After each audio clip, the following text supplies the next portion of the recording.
Alright, good morning. The plan today was to come out and get in the water, and then I ran into a snorkeling friend on the way out who was back in his full Lycra gear who said it's the worst he's seen.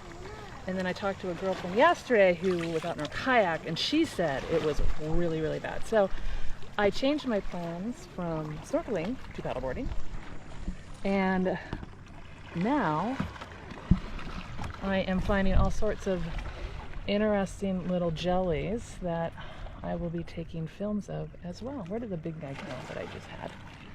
Let me see if I can't film some stuff to show.